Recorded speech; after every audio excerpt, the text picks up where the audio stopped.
నూతన దినాన మేమందరూ మీ సన్నిధిలో కూడే కృపను మా అందరికీ మీరు ఇచ్చినందుకు మీకు వందనాలు యేసయ్యా. అనుదినము నాయన మీ కుమారుని గురించి అనేక మర్మాలు నాయన మాకు తెలియజేస్తున్నావు. ఇదిగో నాయన, ఎవరైతే ఇద్దరు ముగ్గురు నీ నామంలో కూడి ఉంటారో వారి మధ్య నువ్వు ఉంటావని నీ వాక్యం సెలవిస్తుంది నాయన.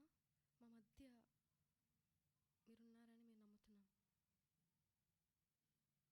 ఆరాధించినప్పుడు నాయన, ఎవరైతే ఆశతో వచ్చి ఉన్నారో వాళ్ళ హృదయాలైనా తృప్తిపరచండి. ఆశ కలిగే ప్రాణాన్ని నువ్వు తృప్తిపరచుతావని నీ వాక్యం సెలవిస్తున్నాను. మేమందరం నమ్ముతున్నాం నీ సన్నిధిలో ప్రతి ఒక్క ఆశని మీరు నెరవేర్చినందుకు నీకు వందనాలు. ఇంత మంచి సమయాన్ని మా అందరికీ మీరు ఇచ్చినందుకు నీకు వందనాలు చెల్లిస్తూ యేసు నామములో వాడి వేడుకుంటున్నాను తండ్రి, ఆమేన్. మొదటిగా మీకు అందరికీ తెలిసిన పాటని మార్గములను సూచించాడు అనే పాట పాడుదాము. పాట పాడే ముందు ఒక్క చిన్న ప్రశ్నతో ఆరాధన ప్రారంభిద్దాం అనుకుంటున్నామండి. ఎంతమందికి ఆరాధన అంటే అవగాహన ఉంది? ఆరాధన అంటే తెలిసిన వారు మాట్లాడాలండి. సంఘంగా కూడి మాట్లాడినప్పుడు అభిషేకం సంపూర్ణంగా విడుదలవుతుంది. హల్లెలూయా. ప్రతి ఒక్కరు తెలిసిన వాళ్ళు మాట్లాడాలి. ఆరాధన అంటే ఎంతమందికి అవగాహన ఉంది? చెప్పాలి, మాట్లాడాలి. ఆరాధన అంటే దేవునితో సహవాసం, ఇంకా తండ్రి వ్యక్తపరచుకుంటారు. ఇంకా ఆరాధన అంటే ఏంటి?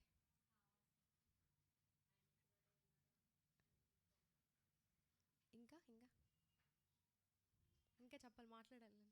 ఒక సైడ్ వాయిస్ వస్తుంది, ఇటు సైడ్ రావట్లేదు. చెప్పాలి.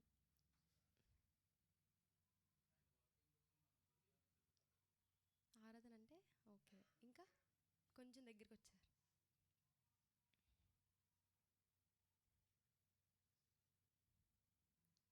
ఇంకా ఇంకొక 2-3 వస్తే నేను ప్రారంభిస్తాను. ఓకే. ఆరాధించినప్పుడు కలిసి అభిషేకం అన్నీ విడుదలవుతాయి. కానీ ఆరాధన అంటే ఏంటి?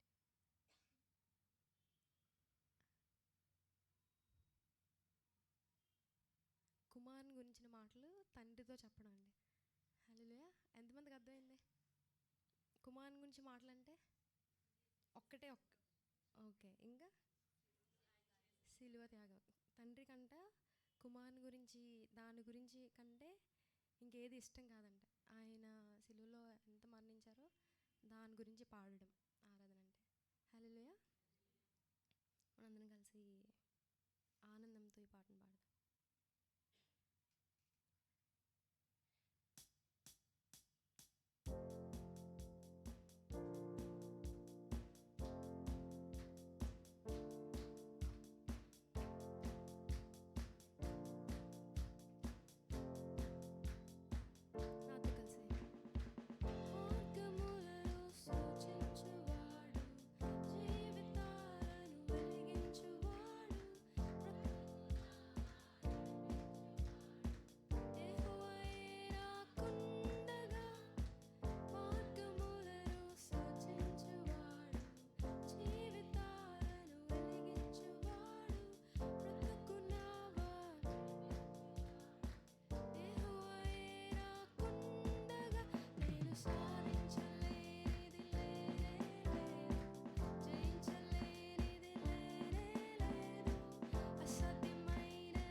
సాధించలేని లేనే లేదు, జయించలేనిది.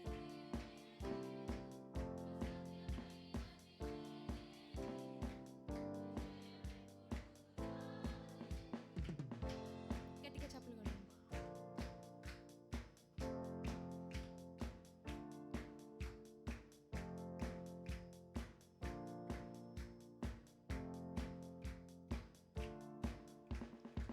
జీవితమంతా శూన్యమైనను, బంధువులందరూ నన్ను విడచినను. జీవితమంతా శూన్యమైనను, బంధువులందరూ వ్యాధులెన్నో నన్ను చుట్టినను, అడ్డంకులెన్నో నాకెదురైనను. వ్యాధులెన్నో నన్ను చుట్టినను, అడ్డంకులెన్నో నాకెదురైనను. నేను సాధించలేనిది లేనే లేదు, జయించలేనిది లేనే లేదు, అసాధ్యమైనది లేనే లేదు, విజయమెప్పుడు నాదే. నేను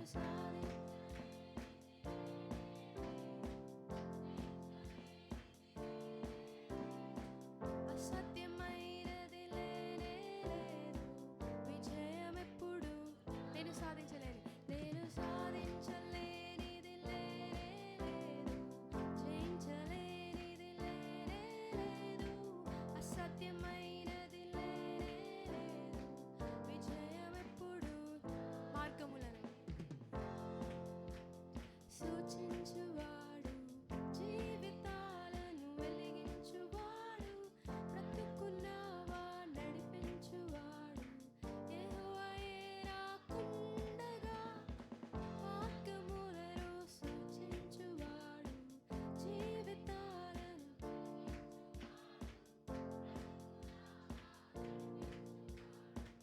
యెహోవాయే నాకుండగా, నేను సాధించలేనిది లేనే లేదు, జయించలేనిది లేనే లేదు, అసాధ్యమైనది లేనే లేదు, విజయమెప్పుడు నాదే.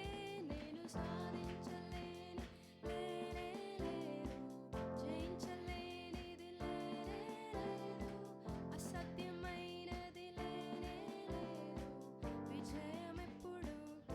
ఎన్ని ఇక్కట్లు నాకెదురైనను, జలములు నాపైకి లేచినను.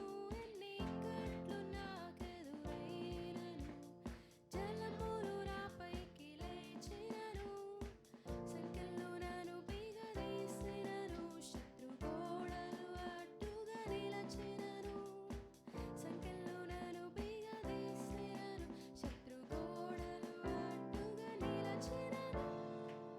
నేను సాధించలేనిది లేనే లేదు, జయించలేనిది లేనే లేదు, అసాధ్యమైనది విజయమెప్పుడు నాదే. నేను సాధించలేని లేనే లేదు, జయించలేనిది లేనే లేదు, అసాధ్యమైనది లేనే లేదు, విజయమెప్పుడు. ఆఖరిసారి.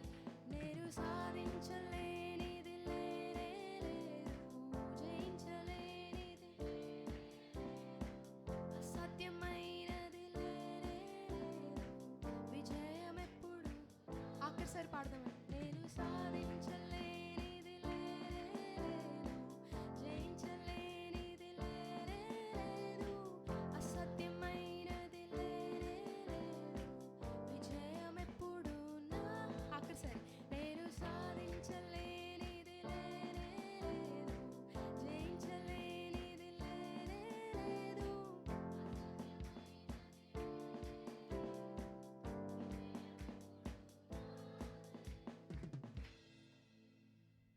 హల్లెలూయా.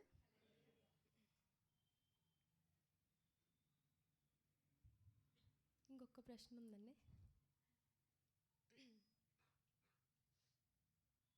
ఆరాధించినప్పుడు సంఘంలో కొన్ని యాక్షన్స్ ఉంటాయి కదండి, అంటే కళ్ళు మూసుకోవడం, అలా కొన్ని ఉంటాయి. మీరే చెప్పాలండి ఒక్కొక్కటి. ఫస్ట్ది ఏంటి? ఆరాధించినప్పుడు సంఘంగా ఆరాధించే పాడతాం ఫస్ట్. నెక్స్ట్ కళ్ళు మూసుకుంటాం. ఇంకా చేతులు పైకి ఎత్తుతాం. ఇంకా చప్పట్లు కొడతాం. ఇంకా ఉన్నాయండి. యవనస్తులు మాట్లాడట్లేదు. డ్యాన్స్ నాట్యం చేస్తాం. ఇంకా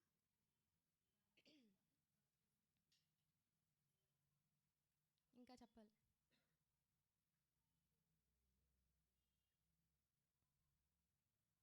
ఓకే, నేనే చెప్తాను.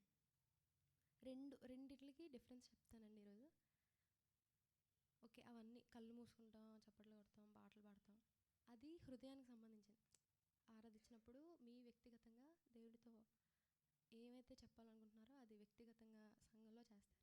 కానీ రెండు ఆటలకి నేను వ్యత్యాసం ఈరోజు మీకు చెప్తానండి. మీకు ఆల్రెడీ తెలుసు అనుకుంటున్నాను, కానీ ఒక్కసారి గుర్తు చేస్తాను. చేతులు పైకి ఎత్తి ఆరాధించినప్పుడు ఆయన్ని పొగుడుతాం. నువ్వే నా పాపాలన్నీ క్షమించేవాడు అని. చేతులు ఇలా ఇలా ఇలా ఎంతమంది పెడతారు? ఇలా కిందకి అలా చూపించినప్పుడు సంథింగ్ మీరు ఏదో అడుగుతున్నారు. ఏసై హల్లెలూయా. ఎంతమందికి అర్థమైందండి? ఎంతమందికి ముందే తెలుసు? ఓకే, ఈ అంటే చిన్న చిన్న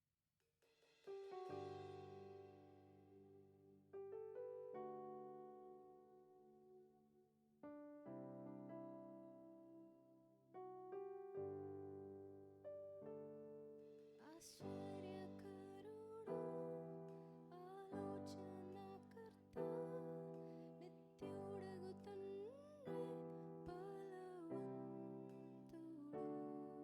లోకాన్ని ప్రేమించి తన ప్రాణమున తిరిగి లేచిన పునరుద్ధానుడు.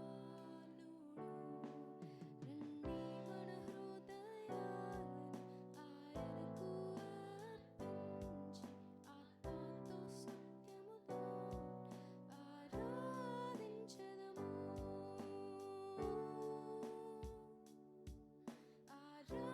ఆరాధించెదము. ఆరాధన,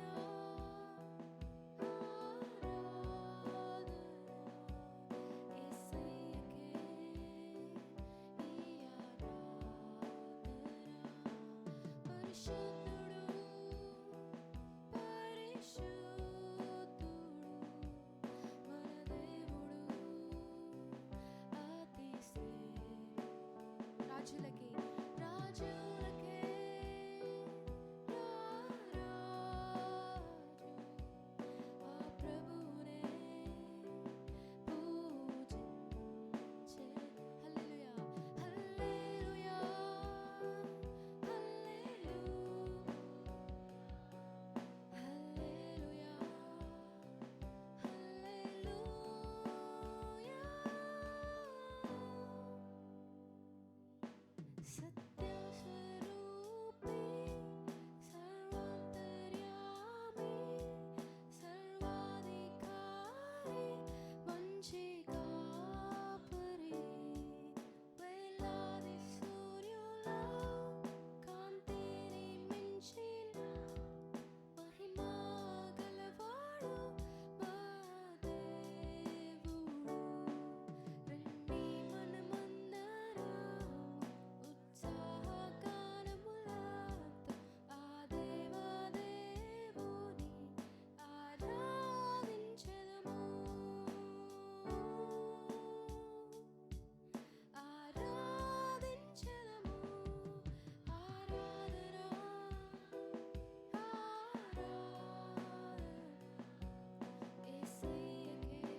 మరణించి తన ప్రాణమునర్పించి తిరిగి లేచిన పునరుద్ధానుడు. రండి మన హృదయాలను ఆయనకు అర్పించి ఆత్మతో సత్యం ఆరాధించెదము.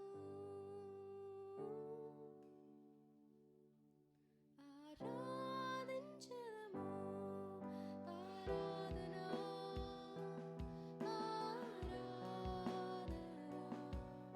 యేసయ్యకే ఈ ఆరాధన. పరిశుద్ధుడు పరిశుద్ధుడు మన దేవుడు అతి శ్రేష్ఠుడు. రాజులకే రారాజు ఆ ప్రభువునే పూజించెదం. హల్లెలూయా హల్లెలూయా హల్లెలూయా హల్లెలూయా.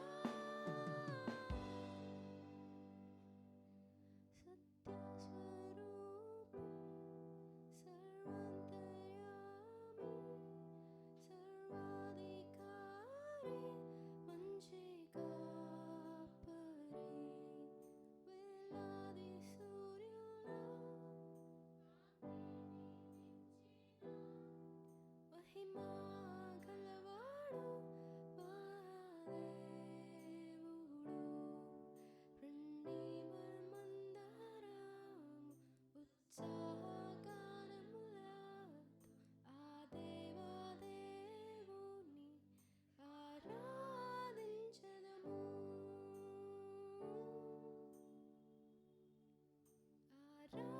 ఆరాధించెదము. ఆరాధన ఆరాధన యేసయ్యకే ఈ ఆరాధన. పరిశుద్ధుడు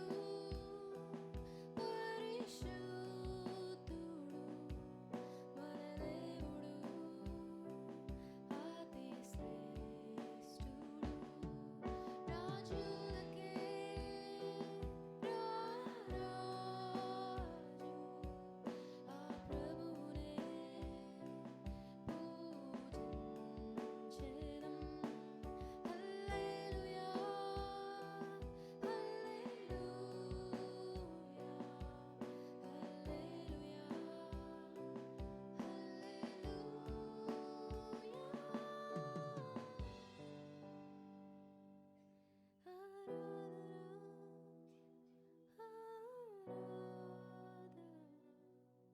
యేసయ్యకే ఈ ఆరాధన.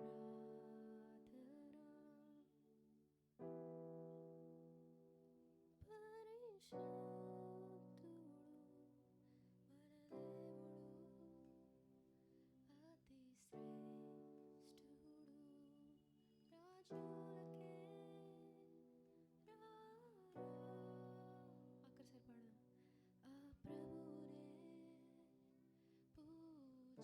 పూజించెదం. హల్లెలూయా హల్లెలూయా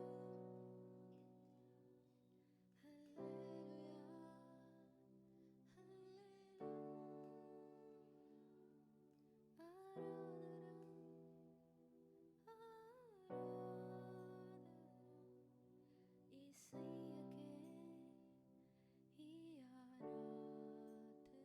అందరూ కలిసి పరిశుద్ధుడు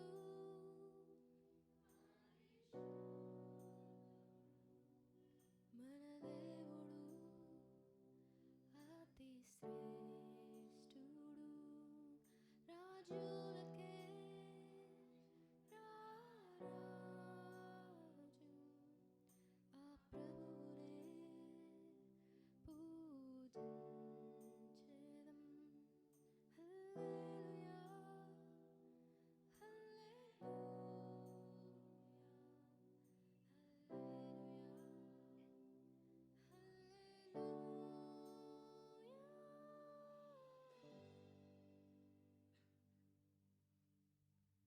వందనాలు. ఇంత మంచి అవకాశం మా అందరికీ ఇచ్చినందుకు వందనాలు తండ్రి. ఇదిగోనైనా మేము వాక్యం వినుచుండగా వినగలే చెవులు, గ్రహించే హృదయం అందరికీ మీరు దయచేయండి. నూతనంగా యేసుప్రభుని ఈరోజు చూసేలాగా మీ కృపను విడుదల చేయండి. మీరు మా జీవితంలో చేసిన ప్రతి ఒక్క మేలుకే నీకు వందనాలు చెల్లిస్తూ యేసు నామములో అడిగి పెట్టుకుంటున్నాను తండ్రి.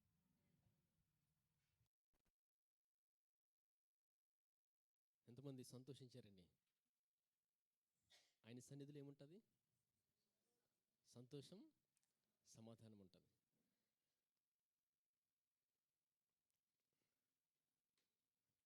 వాక్యానికి వెళ్ళే ముందు మనం గడిచిన సంవత్సరం నుంచి ఎవరి గురించి వింటున్నామండి? యేసు ప్రభు గురించి. ఆయన ఎవరు? ఆయన ఎవరండి? ఆయన ఎవరు? స్వరాలు రావట్లేదు. ఆయన కృపామయుడు. యోహాను సువార్త తీయండి.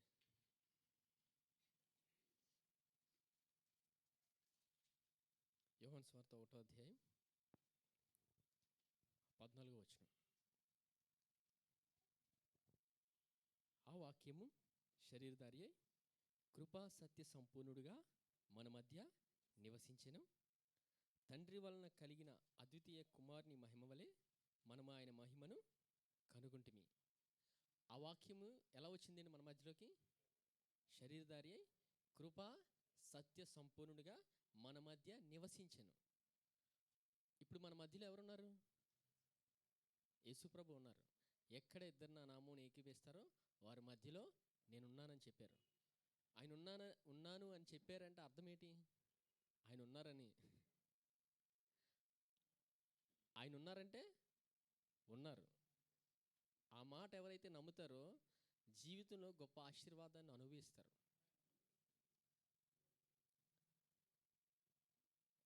అందుకు ప్రతిదినము మనం ఆయన కృపను గురించి తెలుసుకోవాలి. ఎవరి గురించి తెలుసుకోవాలండి? ఆయన గురించి తెలుసుకుంటే చాలు జీవితానికి. కొంతమంది కృప గురించి ఎక్కువగా మాట్లాడతారు. సాధారణంగా అందరూ మాట్లాడతారు. ఎవరినైనా మనం మీరు ఎలాగున్నారంటే దేవుని కృప వల్ల బాగానే ఉన్నామంటారు. ఇంకెవరినైనా అడిగితే వాళ్ళు కూడా అదే చెప్తారు, దేవుని కృప వల్ల బాగానే ఉన్నామంటారు. కొంచెం పెద్దవారిని అడిగితే, బాబు షుగరు బీపీ ఉన్నాయి, అయినా దేవుని కృప వల్ల బాగానే ఉన్నా. ఏమన్నారండి? ఆ రెండు ఉన్నాయంట. దేవుని కృప వల్ల బాగానే ఉన్నాం అంటే ఆ రెండు ఉన్నాయని మనుషులే పలుక్కుంటున్నారు. ఆ రెండు ఉన్నాయని ఎవరు పలుకుతున్నారు? ఆయన మనుషులే పలుకుతున్నారు. ఆయన మనకి ఏం ఇవ్వడానికి వచ్చారండి? సమృద్ధి జీవాన్ని ఇవ్వడానికి వచ్చాడు. హల్లెలూయా. కృపలో ఏం జరుగుతుందంటే ఆయన గొప్ప కార్యాలు చేస్తాడు. హల్లెలూయా. మన జీవితంలో గొప్ప కార్యాలు చేసేది ఆయన. మన జీవితంలో గొప్ప కార్యాలు చేసేది ఎవరండి? ఆయన చేస్తాడు. మనకు దేవుని కృప తెలియనప్పుడు, దేవుని జ్ఞానం తెలియనప్పుడు మనుషులు వింతగా ప్రవర్తిస్తారు. అందుకే పౌలు సంఘానికి పత్రిక రాస్తుంటాడు. ఎప్పుడు దేవుని కృప గురించి రాస్తాడు. ఎవరి గురించి రాస్తాడండి? దేవుని కృప గురించే. యేసు ప్రభు గురించి మాత్రమే రాస్తాడు. అంతకు మించి ఏం రాయడు. పౌలు ఎవరి గురించి రాస్తాడండి? యేసు ప్రభు గురించే. ఆయనలోనే సమస్తం ఉంది. ఆయన గురించి వింటే సంఘంలో ఉన్న ప్రతి మనిషి జీవితం అభివృద్ధి చెందుతుంది. నాకు అభివృద్ధి కావాలి, సమాధానం కావాలి, నేను జీవితంలో వృద్ధి చెందాలంటే యేసు ప్రభు గురించి తెలుసుకుంటే చాలు. హల్లెలూయా. రోమపత్రిక తీయండి. రోమపత్రిక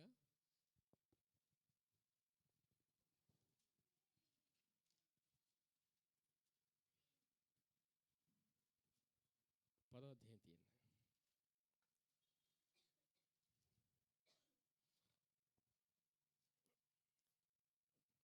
10వ అధ్యాయం 6వ వచనం చూడండి. అయితే విశ్వాస మూలమగు నీతి ఇలా చెప్పుచున్నది, ఎవడు పరలోకంలోనికి ఎక్కిపోవును అనగా క్రీస్తును క్రిందికి తెచ్చుటకు, లేక ఎవడు అగాధంలోకి దిగిపోవును అనగా క్రీస్తును మృతులలో నుండి పైకి తెచ్చుటకు. అని నీవు నీ హృదయంలో అనుకొనవద్దు. అర్థమైందండి? మళ్ళీ చదువుతాను చూడండి.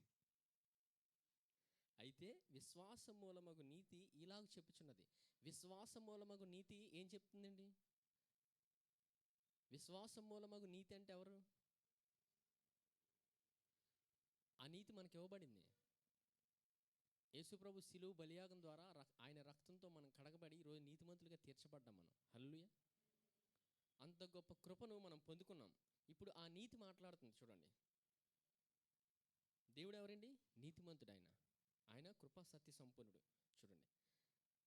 అయితే విశ్వాస మూలమగు నీతి ఇలాగ చెప్పుచున్నది, ఎవడు పరలోకంలోకి ఎక్కిపోవును అనగా క్రీస్తును క్రిందికి తెచ్చుటకు, లేక ఎవడు అగాధంలోనికి దిగిపోవును అనగా క్రీస్తును మృతులలో నుండి పైకి తెచ్చుటకు అని నీవు నీ హృదయంలో అనుకొనవద్దు.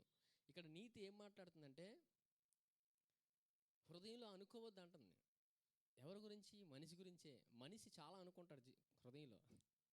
ఎన్ని అనుకుంటాడంటే, ఈ సందర్భం ఏంటంటే అసలు దేవుడు ఎక్కడున్నాడు? దేవుడు ఎక్కడున్నాడు? ఉంటే కనబడాలి కదా. యేసుప్రభు దేవుడు అంటారు, ఆయనేమో పరలోకంలో ఉన్నానంటారు. తర్వాత మృతులలో నుండి మనుషులందరినీ తిరిగి లేపాడు. అయితే ఆయన ఎక్కడ ఉన్నారు? పరలోకంలో ఉన్నట్ట, లేకపోతే మృతులలో నుండి తిరిగి లేచినట్ట? ఇలాగ మనిషికి అనేక ప్రశ్నలు వస్తుంటాయి హృదయంలో. ఆయన ఏడి? ఆయన ఎక్కడున్నాడు? నా జీవిత పరిస్థితి ఎందుకు ఈరోజు ఇలా ఉంది? ఆయన ఉంటే నా జీవితం ఇలా ఉండదు కదా. నా పరిస్థితి ఎందుకు ఇలా ఉంది అని మనిషి హృదయంలో అనేక ఆలోచనలు ఆలోచిస్తాడని ఇక్కడ పౌలు రోమా సంఘానికి రాస్తున్నాడు. చూడండి మళ్ళీ. అయితే విశ్వాసం మూలము నీతి ఇలా చెప్పుచున్నది, ఎవడు పరలోకంలోకి ఎక్కిపోవును అనగా క్రీస్తుని క్రిందికి దించుటకు. ఎవరిని దించాలండి? క్రీస్తుని కిందకి దించుటకంట. లేక ఎవడు అగాధములోనికి దిగిపోవును అనగా క్రీస్తుని మృతుల నుండి పైకి తెచ్చుటకు అని నీవు నీ హృదయంలో అనుకొనవద్దు. ఆయన పరలోకంలో ఉన్నాడు కదా, దించాలి ఆయన్ని. ఆయన కనబడట్లేదు అని అనేక ఆలోచనలు ఆలోచిస్తుంటాడు మనిషి. వింతగా ఉంటాయి. అందుకే అలా ఆలోచించవద్దు అని చెప్తున్నాడు. 8వ వచనం. అదేమని చెప్పుచున్నది? వాక్యము నీ యొద్దను నీ నోటను నీ హృదయంలోనూ ఉన్నది, అది మేము ప్రకటించు విశ్వాస వాక్యమే. వాక్యం ఎక్కడుందండి ఇప్పుడు? నీ యొద్దను నీ నోటను నీ హృదయంలో ఉంది. ఇప్పుడు వాక్యం ఎవరి దగ్గర ఉంది? బైబిల్ ఎవరి దగ్గర ఉందండి? మన యొద్దే ఉంది. మన హృదయంలో వాక్యం ఉంది, మన నోట్లో వాక్యం ఉంది. వాక్యం ఎవరు ఇప్పుడు? ఇప్పుడు ఆయన ఎక్కడున్నట్టు?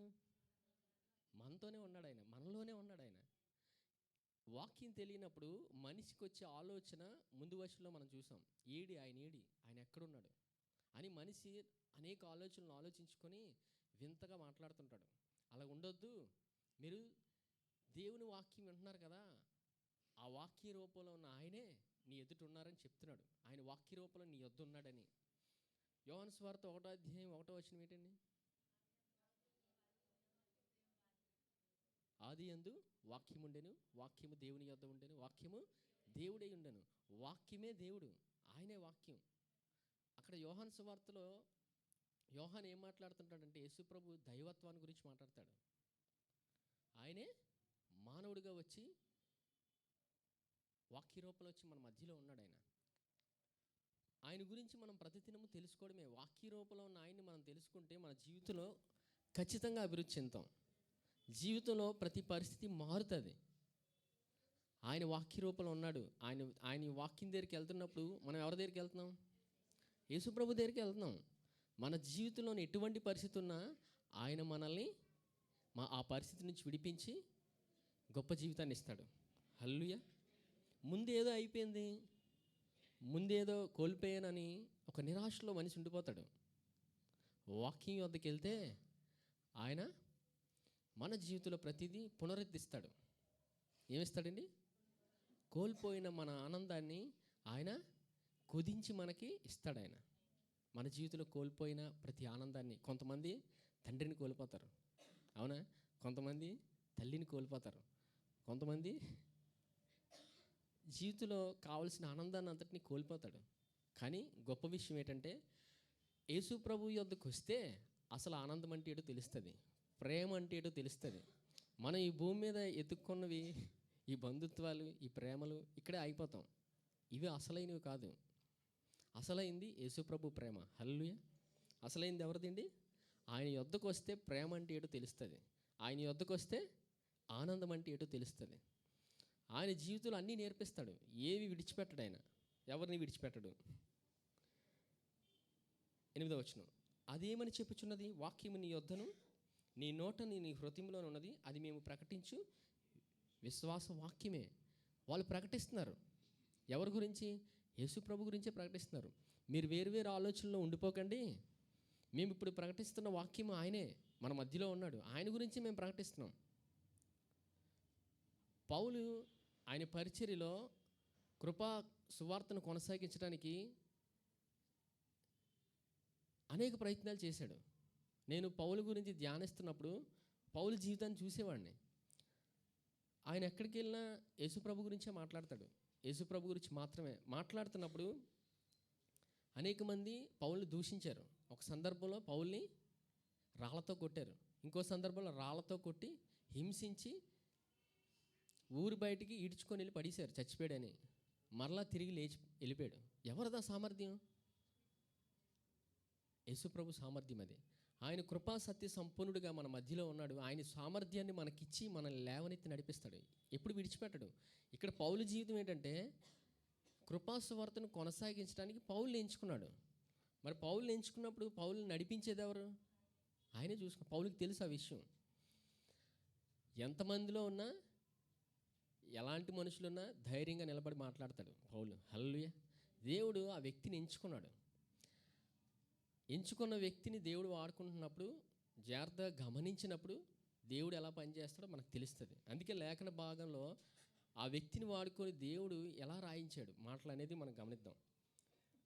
9వ వచనం, అదేమనగా యేసు ప్రభువుని నీ నోటితో ఒప్పుకొని దేవుడు మృతులలో నుండి ఆయనను లేపినని నీ హృదయమందు విశ్వసించిన యెడల నీవు రక్షింపబడదు.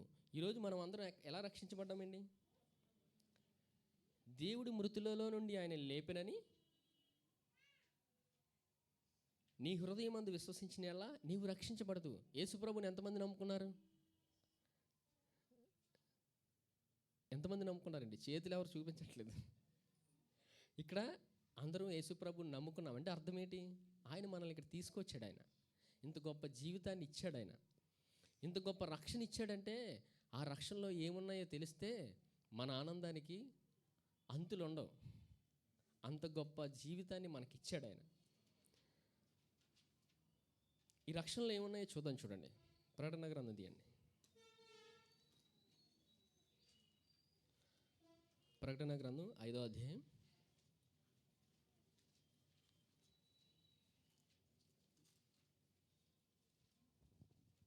12వ వచనం.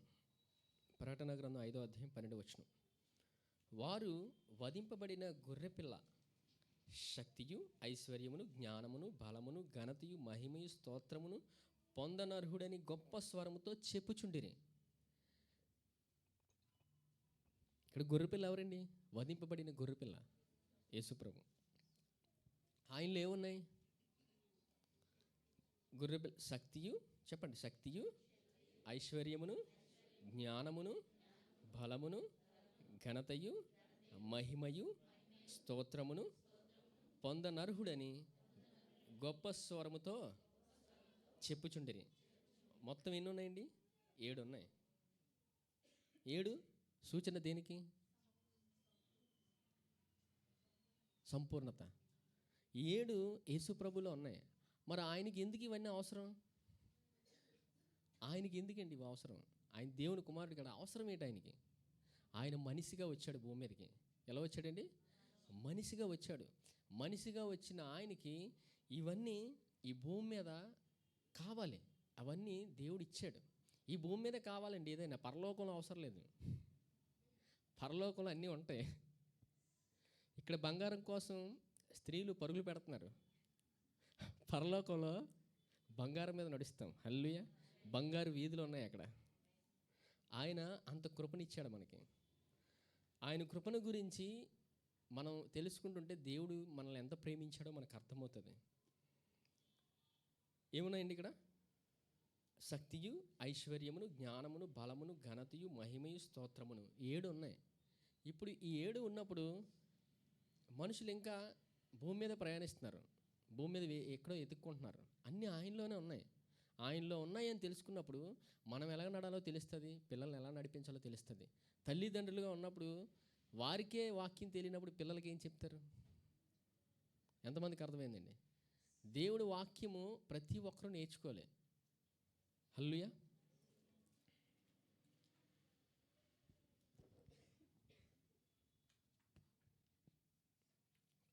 కొలస్సీ పత్రిక తీయండి. కొలస్సీ పత్రిక 2వ అధ్యాయం.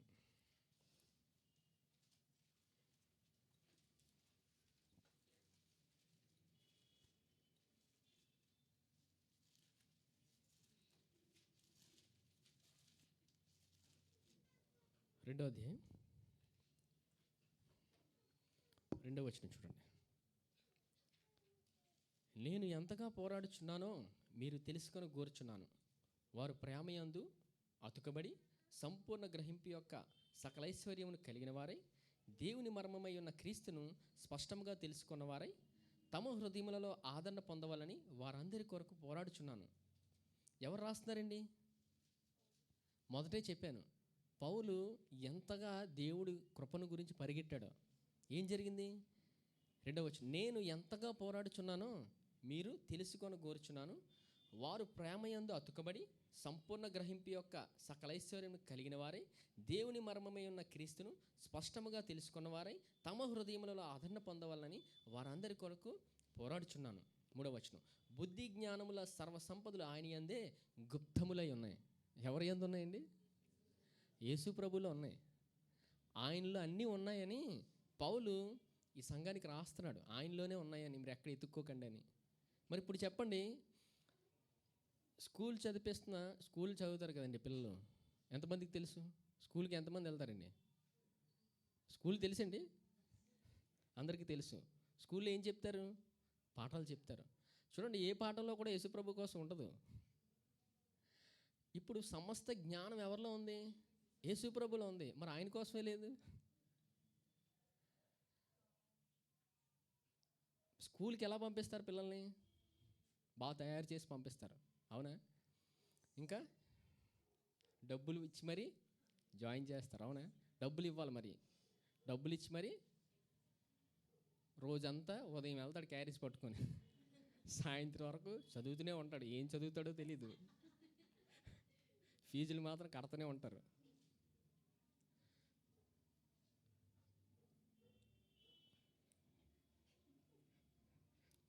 తెలుసుకోండి దేవుడి జ్ఞానం. స్కూల్కి పంపించొద్దని కాదండి, స్కూల్కి వెళ్ళాలి, వారు చదువుకోవాలి. అతి ప్రాముఖ్యమైనది దేవుని వాక్యం. ఉదయం లేకగానే ఏం చేస్తున్నాడు? మొట్టమొదటే ఉదయం లేకగానే దేవుని వాక్యం దగ్గరికి పంపించినప్పుడు వారు పెద్దవాళ్ళు అయినప్పుడు వారి నుంచి తొలగిపోరు. బాలుడు నడవలసిన త్రోవను వారికి చూపించాలి. తల్లిదండ్రులుగా ఈ గ్రహింపు ఉన్నప్పుడు పిల్లలకు చూపిస్తారు. వారు పెద్దవారు అయినప్పుడు అందులోనే ఉంటారు. వారి జీవితంలో దేవుడు ఏం నిర్ణయించాడో వారికి తెలుస్తుంది. వారి హృదయంలోని దేవుడు ఏం ఆశ పెట్టాడో అది బయటకు వస్తుంది. హల్లెలూయా. కొత్తగా ఎదుక్కోవడానికి ఏం లేదండి. మా అబ్బాయిని ఏం చెయ్యాలి, మా అబ్బాయిని ఇంజనీరింగ్ చేయాలి, మా బాబుని కలెక్టర్ చేయాలి, కష్టపడాల్సింది ఏం లేదు. వారి హృదయంలో దేవుడు ఒకటి పెడతాడు. వాక్యం వింటున్నప్పుడు అది చెప్తాడు తల్లిదండ్రులకి. హల్లెలూయా. చెప్పిన తర్వాత వారు కూడా వాక్యం వింటున్నప్పుడు వారి హృదయంలో దేవుడు నిర్ణయించింది అది బయటకు వస్తుంది. ఒక సందర్భంలో వారు అందులోనే ఉంటారు. అప్పుడు ఎక్కడికి వెళ్ళిపోరండి. మా అబ్బాయి పాడైపోయాడు, పాడైపోతాడు. ఎందుకు పాడైపోడు? వాక్యం లేకపోతే ఎవరైనా పాడైపోతారు. అతి ప్రాముఖ్యమైనది వాక్యం. ఎందులో ఉన్నాయండి? సమస్త 3వ వచనం, బుద్ధి జ్ఞానముల సర్వసంపదలు ఆయన యందే గుప్తములై ఉన్నవి. ఆయన యందే గుప్తములై ఉన్నప్పుడు మనం ఆయన గురించి తెలుసుకుంటే జ్ఞానంతో నింపబడతాడు. ఈ భూమి మీద ఉన్న జ్ఞానం వేరు, ఆయన ఇచ్చే జ్ఞానం వేరు. ఈ భూమి మీద ఉన్న జ్ఞానం ఒక సందర్భంలో కొంతవరకే అది పరిమితం. అది ఆ జ్ఞానం మీద ఏ మనిషి ప్రయాణించలేడు. యేసుప్రభు ఆయన ఇచ్చిన జ్ఞానంలో మనం వెళ్తున్నప్పుడు మనం ముందుకు వెళ్తూనే ఉంటాం. హల్లెలూయా. ఆయన జ్ఞానంలో ఏముందండి? బుద్ధి జ్ఞానంలో సర్వసంపదలు ఆయన యందే గుప్తములై ఉన్నవి. ఎవడైనా చక్కని మాట చేత మిమ్మల్ని మోసపరచుకుంటున్నట్లు ఈ సంగతిని చెప్పుచున్నాను. చూసారా?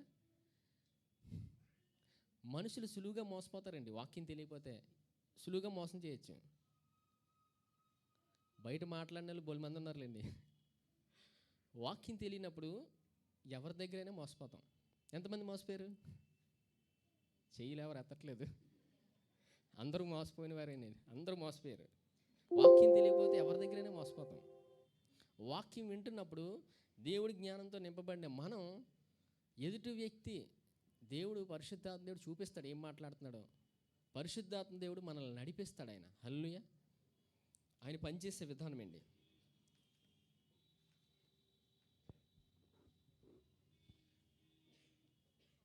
మళ్ళీ రండి,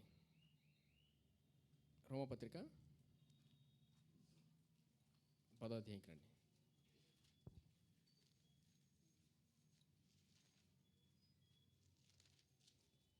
చూడండి, రోమపత్రిక 10వ అధ్యాయం 10వ వచనం. ఏలయనగా నీతి కలుగునట్లు మనుషుడు హృదయంలో విశ్వసించును, రక్షణ కలుగునట్లు నోటితో ఒప్పుకొనును. ఏమనగా ఆయన యందు విశ్వాసముంచి ఎవడను సిగ్గుపడడని లేఖనము చెప్పుచున్నది. ఏం పడరండి? సిగ్గుపడరు. ఎంతమంది సిగ్గుపడుతున్నారు చెప్పండి? అనేక విషయాల్లో మనిషి సిగ్గుపడుతూనే ఉన్నాడు. ఆయన లేఖనం దగ్గరికి వచ్చినప్పుడు ఏ మానవుడు సిగ్గుపడడు, ఆయన సిగ్గుపడనీయడు. మళ్ళీ చూడు, ఏమనగా ఆయన యందు విశ్వాసం ఉంచువాడు ఎవడును సిగ్గుపడడని లేఖనము చెప్పుచున్నది. ఎవరు చెప్తున్నారండి? మనం ఆయన యొద్దకు వెళ్ళి వాక్యం వింటున్నప్పుడు ఆయన సిగ్గుపడినవాడు మనల్ని. ఎక్కడ మనం తల ఎత్తుకొని నడుస్తాం, తల దించుకొని నడం. మనల్ని తలగా ఉంచాడు ఆయన, తోగ్గా ఉంచలేదు. ఆయన వాక్యం దగ్గరికి వెళ్తున్నప్పుడు మనకి ఆయన వాక్యాన్ని నేర్పించి ప్రతి పరిస్థితిలోనే ఆయన మనకి ముందుండి ఆయన నడిపిస్తాడు. హల్లెలూయా. అందుకే దేవుడు ఇక్కడ రాయించి ఉంచాడు. ఏలయనగా నీతి కలుగునట్లు మనుషుడు హృదయంలో విశ్వసించును, రక్షణ కలుగునట్లు నోటితో ఒప్పుకొని. ఏమనగా ఆయన యందు విశ్వాసం ఉంచు వాడెవడను సిగ్గుపడని లేఖనము చెప్పుచున్నది. 12వ వచనం. యూదుడని గ్రీసు దేశస్థుడని భేదము లేదు, ఒక్క ప్రభువే అందరికి ప్రభువై ఉండి తనకు ప్రార్థన చేయి వారందరి ఏళ్ల కృప చూపుటకు ఐశ్వర్యవంతుడై ఉన్నాడు. దేవుడు ఐశ్వర్యవంతుడండి. మిలీనియర్ ఏమంటారు? ఆయన ఐశ్వర్యవంతుడు. ఆయన దగ్గరే సమస్త జ్ఞానం ఉంది, డబ్బు ఉంది, అన్నీ ఆయన దగ్గరే ఉన్నాయి. ఎక్కడికి వెళ్తారు ఈ భూమి మీద? ఎవరి దగ్గరికి వెళ్తారు? మనుషుని నమ్ముట కంటే యెహోవాను ఆశ్రయించుట మేలు. యూదుడని గ్రీసు దేశస్థుడని భేదము లేదు, ఒక్క ప్రభువే అందరికి ప్రభువై ఉండి తనకు ప్రార్థన చేయి వారందరి ఏళ్ల కృప చూపుటకు ఐశ్వర్యుడై ఉన్నాడు. ఆయన మనం అడిగినప్పుడు మనకు ఆయన కృప చూపుతాడు. హల్లెలూయా. కృప చూపి గొప్ప కార్యాలు చేస్తాడు మన జీవితంలో. ఏం చేస్తాడండి ఆయన? గొప్ప కార్యాలు చేస్తాడు. అందుకే వాక్యంలోని గమనించాలి. ఏం చేయాలండి? అబ్జర్వేషన్ అంటారు. ఏమంటారు? ఎంతమందికి తెలుసు గమనించడం అనే మాట? హాస్పిటల్కి వెళ్ళినప్పుడు బ్లడ్ తీయాలంటారు, అవునా? బ్లడ్ ఇవ్వకపోతే టెస్టులు చేయరు. నాకు సూది భయం అంటే ఇంటికి వెళ్ళిపోమంటారు. అది గుచ్చి తీస్తున్నప్పుడు ఎంతమంది జాగ్రత్త చూస్తారు ఎక్కడ గుచ్చేస్తున్నారని? చెప్పండి. భయం ఉంటుంది. జాగ్రత్తగా గమనిస్తాం, జాగ్రత్తగా చేస్తాడు. ఫస్ట్ టైం గుచ్చినప్పుడు అనుమానం వస్తుంది. నీకు వచ్చారా అదని అడుగుతాం, మీ సీనియర్ని తీసుకురావటం. ఆ మాట అన్నందుకు ఆ గుచ్చిన వ్యక్తికి ఇంకా కోపం వచ్చేది. నీకు ఇలా కాదని ఎక్కడ బ్లడ్ రాదో అక్కడే 10 సార్లు గుచ్చుతాడు. ఎంతమంది అనుభవించారు? జరుగుతాయి ఇవి, కావాలని గుచ్చుతారు వాళ్ళు. అప్పుడు మీకు బ్లడ్ లేదండి అంటారు, అవునా? మనం గమనిస్తామండి ప్రతిదీ. డబ్బులు ఇచ్చినప్పుడు గమనిస్తాం, అవునా? ఎవరికైనా డబ్బులు ఇచ్చినప్పుడు గమనిస్తాం. ఏటీఎంలోని డబ్బులు తీసినప్పుడు గమనిస్తాం, ఎవరైనా పిన్ నెంబర్ చేస్తారేమో అని. ఎలా చూస్తామండి? ఆ చూపు విధానం వేరుగా ఉంటుంది. పిన్ నెంబర్ కొట్టినప్పుడు మొత్తం కవర్ చేస్తారు, అవునా? ఏటీఎం కంటిపోతారు.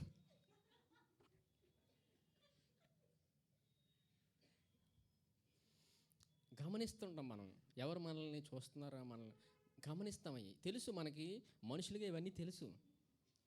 కానీ దేవుని వాక్యంలో గమనిస్తే ఎలా ఉంటుందో మన జీవితం చూద్దాం. చూడండి ఒకసారి యేసు ప్రభు వారి జీవితం చూస్తే మనకు అర్థమవుతుంది. లూకాసు వార్త 8వ అధ్యాయం తీయండి.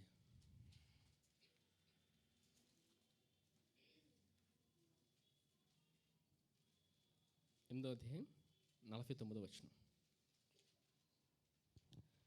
లూకా సువార్త 8వ అధ్యాయం 49వ వచనం. ఆయన ఇంకను మాట్లాడుచుండగా సమాజ మందిరపు అధికారి ఇంటి నుండి ఒకడు వచ్చి, నీ కుమార్తె చనిపోయినది, బోధకుని శ్రమ పెట్టవద్దని అతనితో చెప్పాను. యేసు ఆ మాట విని, భయపడవద్దు, నమ్మిక మాత్రం ఉంచుము, ఆమె స్వస్థపరచబడునని అతనితో చెప్పి ఇంటికి వచ్చినప్పుడు పేతురు, యోహాను, యాకోబు అను వారిని, ఆ చిన్నదాని తల్లిదండ్రులు తప్ప మరెవరిని ఆయన లోపలికి రానీయలేదు. అందరూ ఆమె నిమిత్తం ఏడ్చుచు రొమ్ము కొట్టుచుండగా ఆయన వారితో, ఏడవద్దు, ఆమె నిద్రించున్నదే కానీ చనిపోలేదని చెప్పెను. ఆమె చనిపోయినని వారు ఎరిగి ఆయనను అపహసించిరి. అయితే ఆయన ఆమె చేయి పట్టుకుని చిన్నదాన్ని లెమ్మని చెప్పగా ఆమె ప్రాణము తిరిగి వచ్చిన గనుక వెంటనే ఆమె లేచెను. అప్పుడు ఆయన ఆమెకు భోజనము పెట్టుడని ఆజ్ఞాపించను. అర్థమైందండి? ఎవరు చనిపోయారండి ఇక్కడ? ఏంటి, ఎవరు చనిపోయారు? యాయిర్ కుమార్తె అండి. ఎవరు లేపారు? యేసు ప్రభు మాట పలికితే ప్రాణం తిరిగి వచ్చింది. హల్లెలూయా. ఆయన మాట పలికితే ప్రాణం వచ్చిందండి.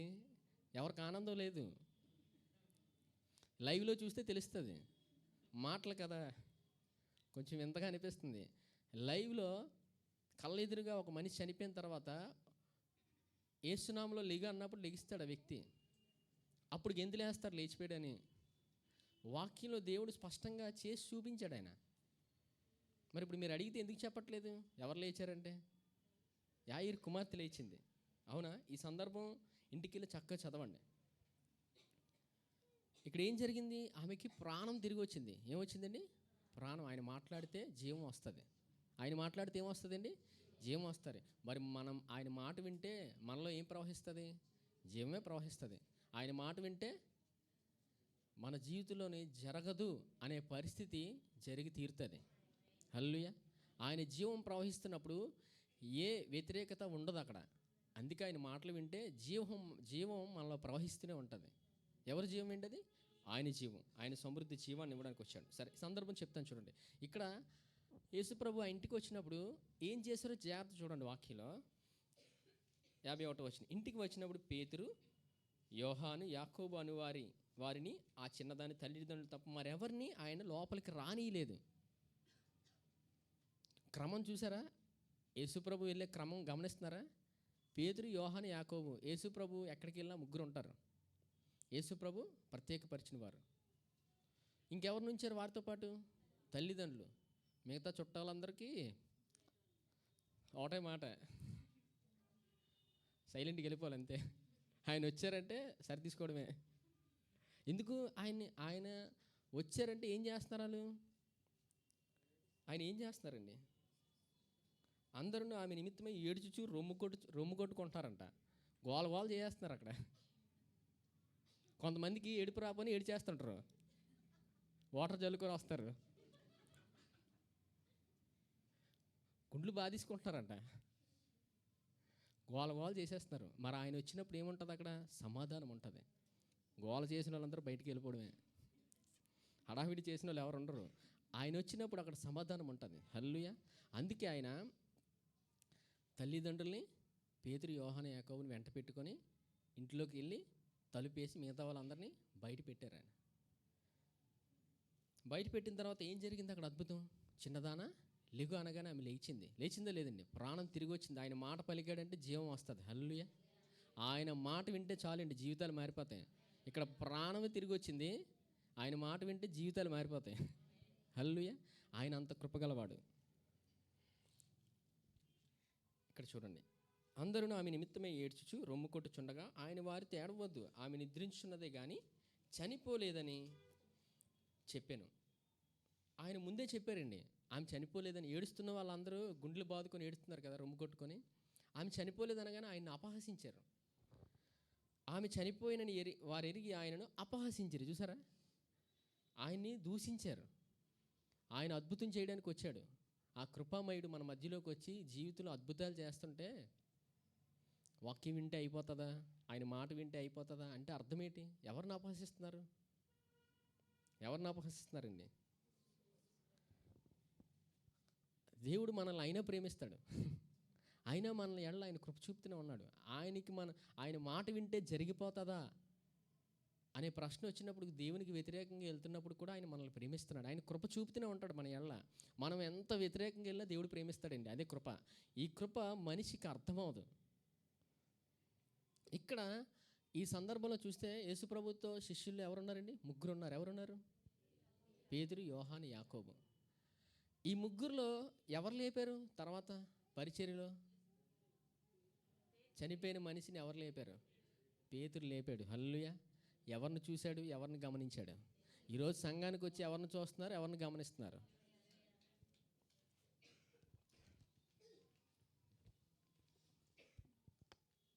అపోస్తుల కార్యం 9వ అధ్యాయం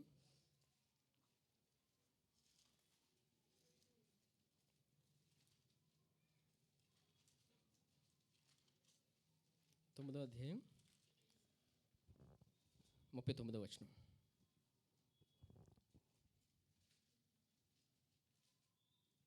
పేతురు లేచి వారితో కూడా వెళ్ళి అక్కడ చేరినప్పుడు వారు మేడగదిలోనికి అతన్ని తీసుకుని వచ్చిరి. విధవరాండ్రందరూ వచ్చి ఏడ్చుచు దోర్క తమతో కూడా ఉన్నప్పుడు కుట్టిన అంగీలను వస్త్రములను చూపుచు అతని ఎదుట నిలిచిరి. పేతురు అందరినీ వెలుపలికి పంపి మోకాల్లోని ప్రార్థన చేసి శవముపై తిరిగి తబితా లెమ్మనగా ఆమె కన్నులు తెరచి పేతురును చూచి లేచి కూర్చుండెను. హల్లెలూయా. సేమ్ ఏం మారలేదండి. ఆయన పేతురు వెళ్ళాడు, యేసుప్రభు ఏం చేశారో అదే చేశాడు, అంతే. ముందు ఇక్కడ ఏం చేస్తున్నారు? విధవరాండ్రులందరూ ఏడుస్తున్నారు. సేమ్ అక్కడ ఎలా ఏడ్చారు ఇక్కడ కూడా మనుషులు ఏడుస్తున్నారు. పేతురు వచ్చి ఏం చేశాడు? అందరినీ బయటికి పంపించాడు. అదేంటి? ఆయన వస్తే బయటికి వెళ్ళిపోలా? మా ఇల్లు కదా, మా మనిషి, మా చుట్టము ఉండవండి అక్కడ. దేవుడు పనిచేస్తున్నప్పుడు, దేవుడు ఒక మాట పలుకుతున్నప్పుడు, దేవుడు ఒక క్రమంలో వెళ్తుంటాడు. ఆయన దేవుడు పనిచేస్తున్నప్పుడు జాగ్రత్త వినడమే. భావోద్రేకాల మీద వెళ్ళకూడదు. మా బంధువులు, మా చుట్టాలు ఉండవు అక్కడ. మా రిలేషన్షిప్ ఏటి ఉండవు. మా ఫ్రెండ్షిప్ ఏముండవు. మొహమాటం ఉండదు అసలు. యేసుప్రభుకి ఆయన మొహమాటం లేనివాడు. ఆయన ఏదైనా సూటిగా మాట్లాడతాడు ఆయన. హల్లెలూయా. చూడండి, పేతురు అందరినీ వెలుపలికి పంపి మోకాలుని ప్రార్థన చేసి యేసు వైపు తిరిగి తబితా లెమ్మనగా ఆమె కన్నులు తెరచి పేతురుని చూచి లేచి కూర్చుండెను. అతడు ఆమెకి చెయ్యి ఇచ్చి లేవనెత్తి పరిశుద్ధులను విధవరాండ్రను పిలిచి ఆమెను సజీవురాలిగా వారికి అప్పగించాను. ఎలాగ అప్పగించాడండి? సజీవురాలిగా. ఆమె చనిపోయింది. ఆమె చనిపోయిన శవాన్ని కడిగేసి అటక మీద ఉంచారు ఆవిడ్ని. హల్లెలూయా. చూడండి 36వ వచనం చూడండి, అర్థమవుతుంది.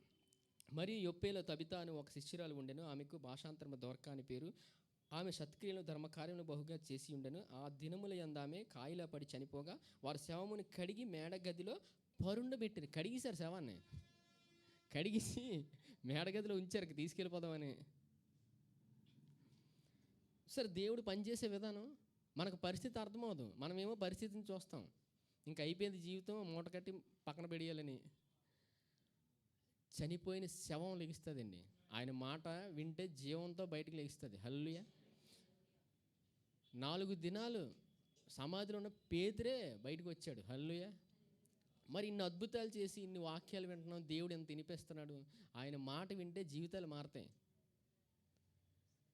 ఆయనలోనే సమస్తం ఉంది. మరి ఆయన యొద్దకు వెళ్తే సరిపోద్ది. ఇక్కడే సమస్య, ఇక్కడే బాధ వెళ్ళడానికి. వాక్యం వింటే జరిగిపోతుందంటే మనిషికి చెవులకి అర్థం అవ్వట్లేదు. చెవులు ఇచ్చింది ఎవరండి? కళ్ళు ఇచ్చింది ఎవరు? నోరిచ్చింది ఎవరు? చెవులు ఇచ్చింది ఆయనే. మరి ఆయనే వినమంటున్నారు.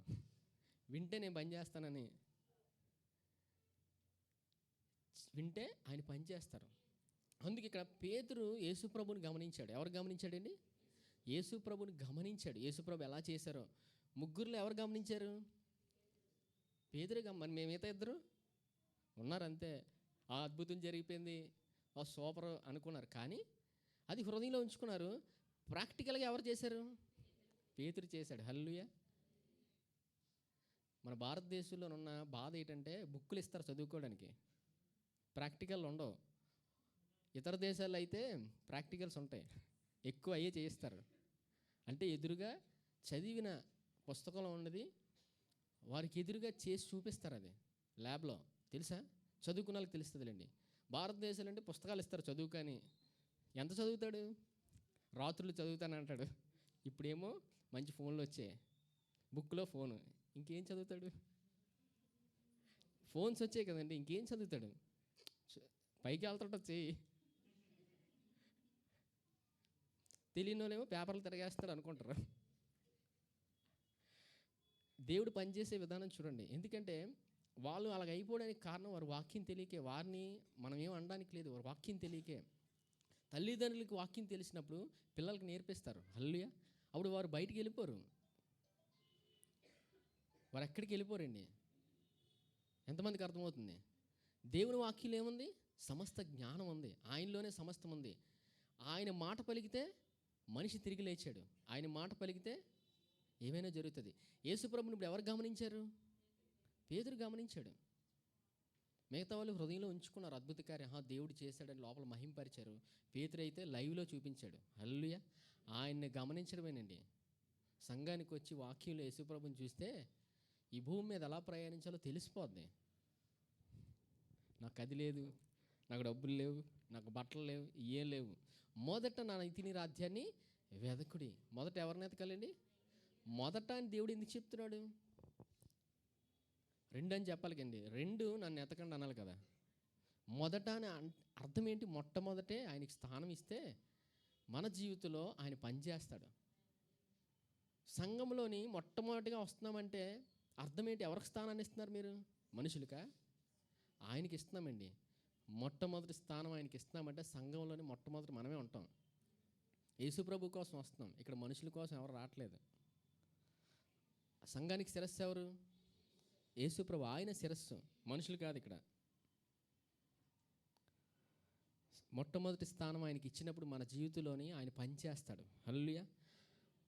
ఆయన గొప్ప కార్యాలు చేస్తాడు. ఎవరు చేస్తారండి గొప్ప కార్యాలు? ఎవరు చేస్తారు? ఆయన చేస్తాడు. సంఖ్యాకాండం తీయండి, సంఖ్యాకాండం 13వ అధ్యాయం.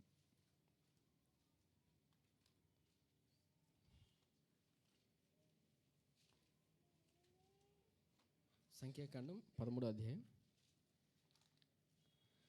27వ వచనం.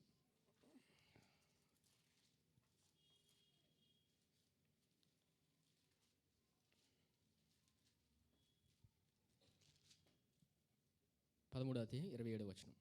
వారు అతనికి తెలియపరిచినది ఏమనగా, నీవు మమ్మును పంపిన దేశంలోకి వెళితిమి, అది పాలు తేనెలు ప్రవహించే దేశమే, దాని పండ్లు ఇవి. అయితే ఆ దేశంలో నివసించే జనులు బలవంతులు, వారి పట్టణములు ప్రాకారము గలవి, అవి మిక్కిలి గొప్పవి.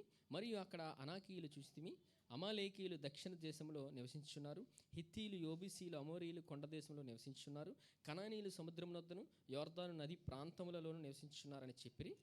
కాలేబు మోషే ఎదుట జనులను నిమ్మలపరిచి, మనము నిశ్చయముగా వెలుదుము, దాన్ని స్వాధీనపరచుకుందాము, దాన్ని జయించుటకు మన శక్తి చాలునెను. అయితే అతనితో కూడా పోయిన మనుషులు, ఆ జనులు మనకంటే బలవంతులు, మనం వారి మీదికి పోజాలమనేరి. ఇప్పుడు మోషే కనాను దేశానికి పంపించాడండి. అక్కడ ఎవరున్నారో తెలుసుకొని రమ్మని. ముందెళ్ళిన వారు ఏం చేశారు? ఈ సందర్భం ఒకసారి చెప్పాను. ముందెళ్ళిన వారు ఏమన్నారు? అక్కడ ఎవరున్నారండి? 29వ వచనం. అమాలేకీయులు దక్షిణ దేశంలో నివసించున్నారు, హిత్తీయులు, యోబూసీలు, అమోరీయులు కొండ దేశంలో నివసించున్నారు, కనానీయులు సముద్రము వద్దను యోర్దాను నదీ ప్రాంతంలో నివసించున్నారని చెప్పి పై వచనంలో చూస్తే వారంట బలవంతులంట, వారిని మనం జయించలేమంట. అవిశ్వాసపు మాటలు వచ్చాయి వాళ్ళకి. కానీ ఒక్క మనిషికి ఏమొచ్చిందండి? కాలేబు అనే వ్యక్తికి. 30వ వచనం. కాలేబు మోషే ఎదుట జనులను నిమ్మలపరిచి, మనము నిశ్చయముగా వెళుదాము. ఏమన్నాడండి? కాన్ఫిడెంట్గా చెప్పాడు, నిశ్చయంగా వెళ్తామని. అందరిని ఆపిస్తాడు. ఒక గసిరు ఉంటాడు, అందరినీ జడిసిపోయి ఉంటుందిలేండి. దేవుని సామర్థ్యం వచ్చినప్పుడు, ఒక్కసారి స్వరం వచ్చినప్పుడు అవతలోళ్ళు తగ్గుతారు, భయపడతారు దేవుని స్వరం వచ్చినప్పుడు. ఎందుకంటే అవిశ్వాసపు మాటలు పలకడానికి ఆయన దిగి వచ్చాడు భూమి మీదకి. ఎందుకు వచ్చాడండి ఆయన? ప్రాణం ఎందుకు ఇచ్చాడు ఆయన? విశ్వాసపు మాట పలికినప్పుడు కనబడుతుంది జీవితంలో. హల్లెలూయా. ఈ వ్యక్తి నిశ్చయముగా వెళ్ళుదుము అన్నాడు. ఎవరిని గమనించాడు? కాలేబు ఎవరిని గమనించాడు? ఐగుప్తి ప్రజల నుంచి ఎవరు విడిపించారండి? దేవుడు మోషేని వాడుకొని విడిపించాడు. ఈ సందర్భాన్ని ఎవరు చూశాడు? కాలేబు చూశాడు. ఒక్కడు చూశాడండి. యెహోషువ ఇద్దరే చూశారు. ఇంతమంది సమూహంలో ఇద్దరు చూసారా? వందలు వేలు వెళ్తున్నారు. ఎవరు చూస్తున్నారు యేసుప్రభుని? ఫిల్టర్ వేసినప్పుడు ఇద్దరు ఒకరు వస్తారు బయటికి. వడకడితే తెలుగులో టీ వడకడతారు కదండి. వడకెట్టినప్పుడు ఒకళ్ళ ఇద్దరు బయటకు వస్తారు అంతే. మిగతా వాళ్ళందరూ ఈ మాటలు వస్తాయి. వాళ్ళు చూసి పరిస్థితిని చూసి భయపడకూడదండి. పరిస్థితులు ఎప్పుడు బాగోవు, పరిస్థితులు ఎప్పుడు అనుకూలంగా ఉండవు. ఆయన వాక్యం దగ్గరికి వెళ్ళినప్పుడు పరిస్థితిలో నుంచి మనల్ని ఆయన తీసుకెళ్తాడు. ఆయన పరిస్థితి ఎప్పుడు మనకి ఇబ్బందికరంగానే ఉంటుంది. ఏవి మనకు అనుకూలంగా ఉండవు. మన ఇష్టాన్ని ఎవరు జరగనివ్వరు. మనకు దేవుడు ఒక ఇష్టాన్ని పెడతాడు లోపల, ఎవరో ఆపుతారు. అప్పుడు దేవుడి దగ్గరికి వెళ్ళాలి. దేవా, నా హృదయంలో ఇష్టం పెట్టింది మీరు, నా జీవితంలో ఏం జరగాలో చేయాల్సింది మీరే నా తండ్రి అని ఆయన వద్దకు వెళ్ళినప్పుడు మన జీవితాన్ని ఆయన కడతాడు. ఆయన ఎందుకంటే ఈ జీవితం ఎంతో గొప్పది. హల్లెలూయా. ఆయన ఎందుకు గొప్పదని చెప్పానంటే, మన జీవితం కొరకు ఆయన ప్రాణం ఇచ్చాడు. అంత విలువైన వారం మనం. మన జీవితం కోసం ఎవరు ఇచ్చారండి? ఆయన ఇచ్చాడు ప్రాణం. ఈ జీవితం ఎంతో విలువైంది. ఆయన రక్తం పెట్టి మనల్ని కొన్నాడంటే అర్థం ఏంటి? మనం ఎంతో విలువైన వారం.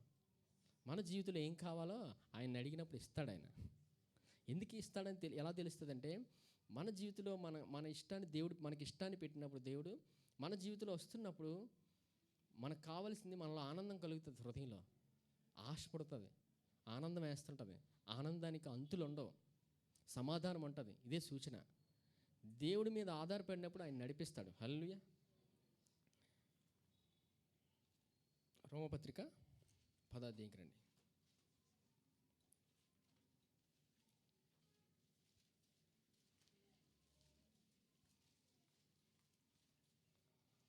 పదో అధ్యాయం 14వ వచనం చూడండి.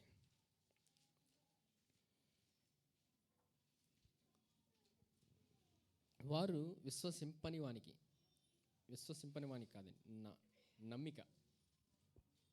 వారు నమ్మిన వానికి ఎట్లు ప్రార్థన చేయుదురు? వినని వాడిని ఎట్లు నమ్ముదురు? ప్రకటించేవాడు లేకుండా వారు ఎట్లు విందురు? ప్రకటించేవారు పంపబడిన ఎడ్ల ఎట్లు ప్రకటించుదురు? ఇంది విషయమే ఉత్తమమైన వాటిని గురించి సువార్త ప్రకటించే వారి పాదములు ఎంతో సుందరమైనవి. చూసారా? ఈ కృపా సువార్తను దేవుడు కొనసాగిస్తున్నాడంటే ఆ వ్యక్తులను వాడుకొని వారు ప్రకటిస్తున్నారంటే, ఈ కృపా సువార్త ప్రకటించిన వారి పాదములే సుందరమైనవంట. హల్లెలూయా. దేవుడు ఒక మనిషిని ఎంచుకొని నడిపిస్తున్నాడంటే ఆయన్ని బట్టి విలువ వస్తుంది ఆ వ్యక్తికి. ఆ వ్యక్తిలో ఏమి ఉండదు, ఆయన్ని బట్టి వస్తుంది. హల్లెలూయా. ఇక్కడ ఈ వచనంలో చూడండి, 15వ వచనం, ప్రకటించేవారు పంపబడిన ఎడల ఎట్లు ప్రకటించుదురు? ఇంది విషయమై ఉత్తమమైన వాటిని గురించి సువార్త ప్రకటించే వారి పాదములంతో సుందరమైనవి. అంటే ఉత్తమమైన వాటిని ప్రకటించారంట. ఉత్తమమైనవంటే ఇంగ్లీష్లో ఈ మాటకి 2 అర్థాలు ఉంటాయండి. తెలుగులో సులువుగా రాశారు. అర్థం ఏంటంటే, తెలుగులో మనకి ఇంగ్లీష్లో తెలుగులో చూసిన సమాధానం, దేవుడు చేసే గొప్ప కార్యాలని ఉంటుంది. హల్లెలూయా. ఇప్పుడు చూడండి, యేసు ప్రభు శిష్యులతోని సముద్రం మీద వెళ్తున్నప్పుడు ఏమొచ్చిందండి? తుఫాన్ వచ్చింది. అందరికీ బాగా గుర్తుంటుందండి తుఫాన్ అని. తర్వాత మర్చిపోతారు ఏమైందో. సముద్రం మీద వెళ్ళినట్టునే తుఫాన్ వచ్చింది, అవునా? మళ్ళీ సముద్రం మీద వెళ్ళినట్టునే యేసయ్య నడిచారు అంటారు. తర్వాత ఏం జరిగిందో మర్చిపోతారు. జీవితంలోకి వచ్చేటప్పటికి తుఫాన్ వచ్చింది. తుఫాన్ వచ్చిన తర్వాత యేసయ్య ఏం చేశారు? ఏం పలికారండి? సమాధానము కలుగుగాక అని పలికారు. ఆయన మాట పలికారంటే సమాధానం వస్తుంది. హల్లెలూయా. జీవితంలో ఎటువంటి తుఫాన్లు చెలరేగినా ఆయన మాట వింటున్నప్పుడు మన జీవితంలోని సమాధానం ఇచ్చేవాడు ఆయన. హల్లెలూయా. ఈ మాటకు అర్థం అదండి. ఆయన కృప గురించి వింటున్నప్పుడు మన జీవితంలో సమాధానాన్ని అనుభవిస్తాం, ఆయన గొప్ప కార్యాలు అనుభవిస్తాం. ఆయన అంత కృపను మనకు చూపాడు ఆయన. అందుకే వీరు ఏం చేస్తున్నారు? 15వ వచనం, ప్రకటించేవారు పంపబడని ఎడల ఎట్లు ప్రకటించుదురు? ఇంది విషయమే ఉత్తమమైన వాటిని గూర్చిన సువార్త ప్రకటించే వారి పాదములెంతో సుందరమైనవి అని వ్రాయబడి ఉన్నది. ఈ కృపా సువార్తను కొనసాగించే వారి పాదములు ఎలాగా సుందరమైనవంట. అంటే యేసు ప్రభువుని బట్టి వారి జీవితాలకు అంత విలువ వచ్చింది. హల్లెలూయా.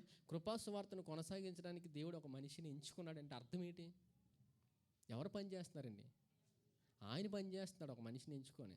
ఇక్కడ మనుషులు పని చేయట్లే. కృపా సువార్తను కొనసాగించడానికి ఎవరిని ఎంచుకున్నాడు దేవుడు? పౌలుని ఎంచుకున్నాడు.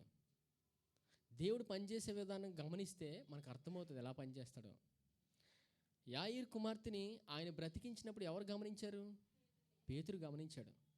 వాక్యం వింటున్నప్పుడు దేవుడు ఏం మాట్లాడుతున్నాడో గమనిస్తే, ఆయన మాట వింటున్నప్పుడు మన జీవితంలో ఆయన గొప్ప సమాధానాన్ని, జీవాన్ని మనం అనుభవిస్తాం. హల్లెలూయా.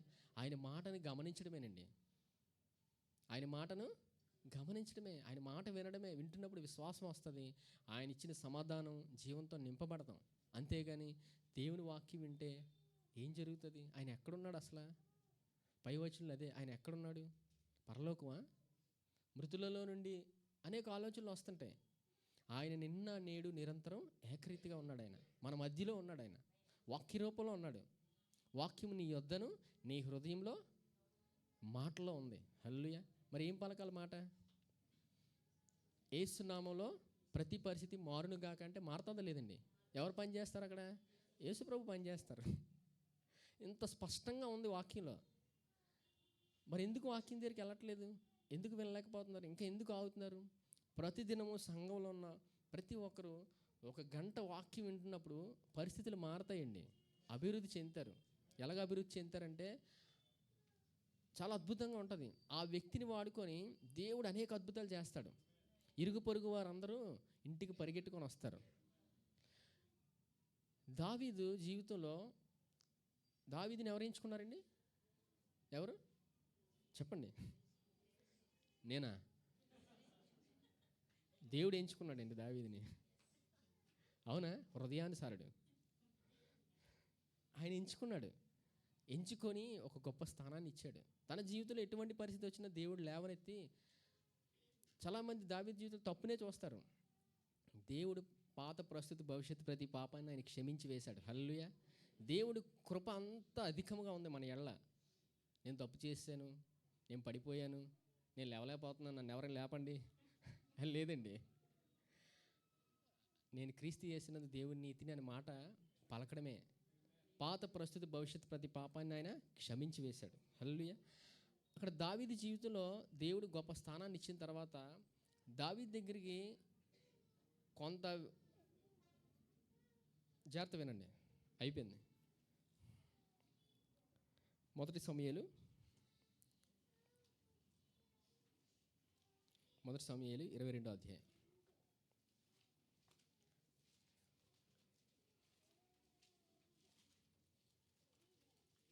మొదటి సమూయేలు 22వ అధ్యాయం 2వ వచనం చూడండి. మొదటి సమూయేలు 22వ అధ్యాయం 2వ వచనం. మరియు ఇబ్బంది గల వారందరూ, అప్పులు చేసుకునే వారందరూ, అసమాధానముగా నుండి వారందరూ అతని యొద్ద కూడుకొనగా అతడు వారికి అధిపతి ఆయను. అతని యొద్దకు ఎక్కువ తక్కువ 400 మంది వచ్చి ఉండిరి. దావీదు దగ్గరికి ఎంతమంది వచ్చారండి? 400 మంది వచ్చారు. వారు ఇటువంటి వారు అప్పులు, అసమాధానం, ఇంకా ఇబ్బంది గల వారందరూ వచ్చారు. వారికి సమాధానం లేదు జీవితంలో. అప్పుల సమస్యతో మునిగిపోయారు. కష్టాలు, ఇబ్బందులు, వ్యాధులు, ఇలాంటి మనుషులు ఎవరి దగ్గరికి వచ్చారు? దావీదు దగ్గరికి వచ్చాడంటే అర్థం ఏంటో తెలుసా? దేవుడు వారికి ఏదో నేర్పిస్తున్నాడు అక్కడ. ఒక మనిషి దగ్గరికి, దేవుడు ఎంచుకున్న మనిషి దగ్గరికి, ఇబ్బందిలో ఉన్న మనిషిని దేవుడు తీసుకొచ్చాడంటే దేవుడు ఏదో నేర్పిస్తున్నాడు, గమనించుకోలే. ఆ వ్యక్తిలో ఏమి ఉండదు, దేవుడు పనిచేస్తున్నాడు అంతే. ఎంతమంది విడుదల పొందాలనుకుంటున్నారు? పరిస్థితి బాగాలేదు అన్నవారు, దేవుడు మాట వస్తుంది తీసుకోండి. మొదటి దినవృత్తాంతములు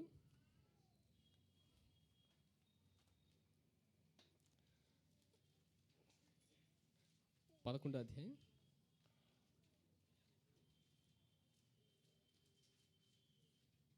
20వ వచనం. 20వ వచనం. మొదటి దినవృత్తాంతములు 11వ అధ్యాయం 20వ వచనం.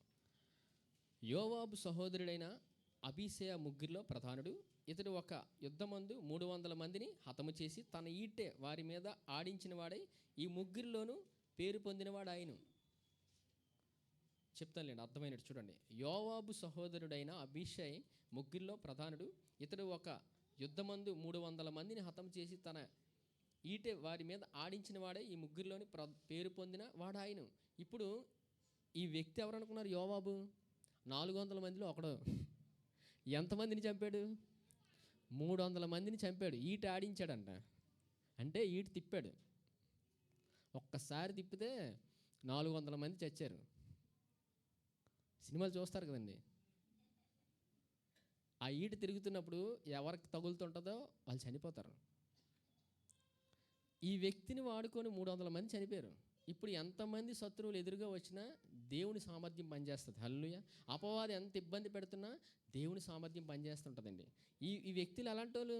వాళ్ళకు అప్పులు, జీవితంలో సమాధానం లేదు, కుటుంబంలో ఎవరు ఇబ్బంది పెట్టేస్తున్నారు, జీవితంలో ఏదో జరగనివ్వట్లేదు. అలాంటి పరిస్థితిలో ఉన్నవారు వాళ్ళు. అలాంటి పరిస్థితిలో ఉన్నవారు ఎవరి దగ్గరికి వచ్చారు? దావీదు ఎవరు? దేవుని హృదయానుసారుడు. దావీదుని వాడుకొని దేవుడు ఎలా పనిచేశాడంటే వారు దావీదుని గమనించారు. హల్లెలూయా. చూడండి 21వ వచనం. ఈ ముగ్గురులోనూ కడమ ఇద్దరి కంటే అతడు ఘనత నొందినవాడై వారికి అధిపతి ఆయన గాని ఆ మొదటి ముగ్గురులో ఎవరికి అతడు సాటివాడు కాలేదు. మరియు కబ్షేయేలు సంబంధుడును పరాక్రమవంతుడైన యొనకిని పుట్టిన యెహోయాదా కుమారుడైన బెనయును విక్రమ క్రియల వలన గొప్పవాడాయను. ఇతడు మోయాబీయుడగు అరీయేలు కుమారుల నిద్దరిని చంపెను. మరియు ఇతడు బయలుదేరి హిమము పడిన కాలమున ఒక సింహమును ఒక గుహయందు చంపి వేసెను. సింహాన్ని చంపాడండి. ఎవరికి అర్థమవలేదు ఇది. చూడండి 22వ వచనం. మరియు కబ్షేయేలు సంబంధుడును పరాక్రమవంతుడినైన యొక్కనికి పుట్టిన యెహోయాదా కుమారుడైన బెనయును విక్రమ క్రియల వలన గొప్పవాడాయను. ఇతడు మోయాబీయుడగు అరీయేలు కుమారుల నిద్దరిని చంపెను. మరియు ఇతడు బయలుదేరి హిమం పడిన కాలమున ఒక సింహమును ఒక గుహయందు చంపివేశను. ఈ వ్యక్తి ఎవరు? 400 మందిలో ఒకడు. దేన్ని చంపేశాడు? సింహాన్ని ముందు ఎవరు చంపారు? అంతే. సింహాన్ని ఎవరు చంపారండి? గురువు చంపాడు. వాళ్ళ గురువు ఎవరు? దావీదు చంపాడు. గమనించారు, పరిస్థితి బాగాలేదు, దేవుని సామర్థ్యంతో సింహాన్ని చంపేశారు. దావీదు సింహాన్ని ఎలా చంపాడు? దేవుని సామర్థ్యం, దేవుని హృదయానుసారుడు. ఇప్పుడు ఈ దావీదుని దేవుడు వాడుకున్నాడు. ఎంతమందిలో? 400 మందిలో వాడాడు. దావీదుని ఎవరైతే చూశారో, గమనించారో వారి జీవితంలో పరిస్థితిని సులువుగా పరిస్థితిలో ముందుకెళ్ళిపోయారు. సింహం అడ్డొస్తే 1 కాదు 100 రమ్మన్నారు. దేవుడు పనిచేసే విధానం, దేవుడు ఎప్పుడు ఒక మనిషిని ఉంచుతాడండి. హల్లెలూయా. ఈ 400 మంది మధ్యలో ఒక మనిషిని ఉంచాడు. ఎవరు? దావీదు, హృదయానుసారుడు. అక్కడ పేతురు, యోహాను, యాకోబు మధ్యలో ఎవరున్నారు? యేసుప్రభు ఉన్నారు. ఆ ముగ్గురులో యేసుప్రభుని ఎవరు చూశారు, గమనించారు? పేతురు గమనించాడు. ఈ 400 మందిలో కొంతమంది ఎవరిని గమనించారు? దావీదుని గమనించారు. ఇక్కడ పనిచేస్తుంది పాత నిబంధనలు ఎవరి సామర్థ్యం? దేవుని సామర్థ్యం. క్రొత్త నిబంధనలో పనిచేస్తుంది ఎవరి సామర్థ్యం? యేసుప్రభు సామర్థ్యం. కృపలో ఏం జరుగుతుంది? గొప్ప కార్యాలు జరుగుతాయి. హల్లెలూయా. కృపలో గొప్ప కార్యాలు జరుగుతాయి. కృపావాక్యం వింటున్నప్పుడు ఎటువంటి పరిస్థితి అయినా మారిపోద్ది. హల్లెలూయా. ఎటువంటి పరిస్థితి అయినా మారిపోద్ది. ఆయన మాట విని ముందుకెళ్ళిపోవడమే. వ్యతిరేకమైన మాటలు వచ్చినా, ఇబ్బందికరమైన మాటలు వచ్చినా, అపవాది ఇబ్బందికరమైన మాటలంటే ఇప్పుడు అపవాది పనిచేస్తుంటాడు. అపవాదిని ఎదిరించే శక్తి మనిషిది కాదు. ఎవరు పనిచేయాలి? యేసుప్రభు పనిచేస్తారు. మనుషుడి రొట్టె వల్ల మాత్రం కాదు, కానీ దేవుడి నోటి నుండి వచ్చే ప్రతి మాట వలనను జీవించును. ఆయనే మనకు మాదిరి. అపవాది యేసుప్రభు దగ్గరికి వచ్చినప్పుడు యేసు ఏం మాట్లాడారు? మనుషుడి రొట్టె వల్ల మాత్రం కాదు, కానీ దేవుడి నోట నుండి వచ్చే ప్రతి మాట వలన జీవించునని మాట పలికారు. ఇప్పుడు యేసుప్రభుని గురించిన మాట విని నమ్మి పలికినప్పుడు ఏం జరుగుతుంది? అద్భుతాలు కనబడతాయి జీవితంలో. హల్లెలూయా. చూడండి, చివరిగా ఈ వాక్యం చెప్పి ముగించేస్తాను. 1 పేతురు 2వ అధ్యాయం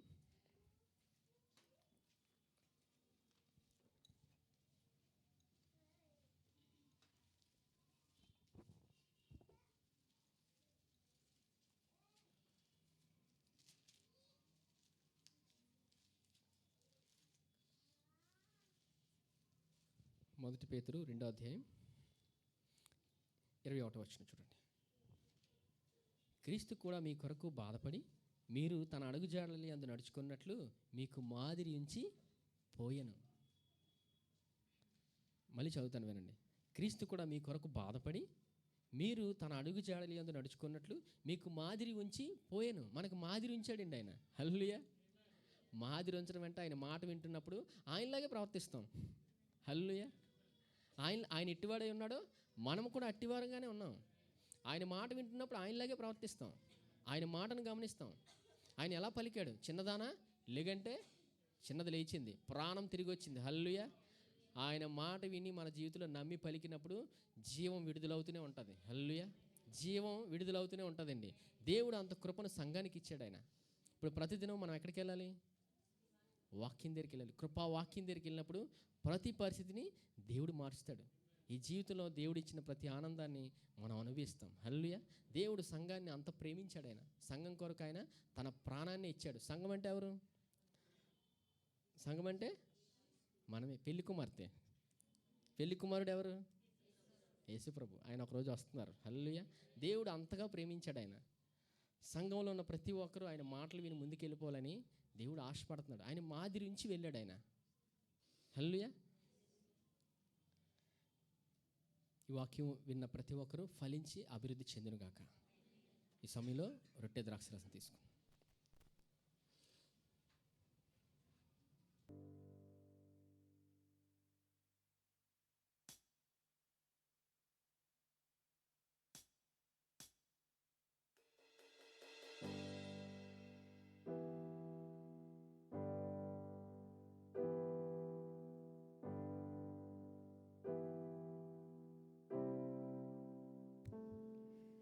ఆశ్చర్యకరుడు, ఆలోచనకర్త, నిత్యుడగు తండ్రి, బలవంతుడు, లోకాన్ని ప్రేమించి తన ప్రాణమునర్పించి తిరిగి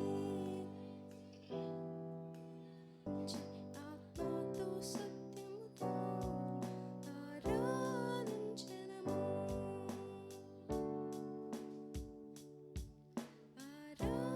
ఆరాధించెదము. ఆరాధన,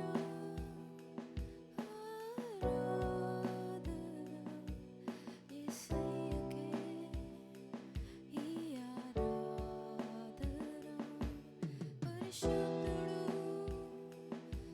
పరిశుద్ధుడు మన దేవుడు, అతి శ్రేష్ఠుడు. రాజులకే రారాజు, ఆ ప్రభువునే పూజించెదం. హల్లెలూయా, హల్లెలూయా, హల్లెలూయా, హల్లెలూయా.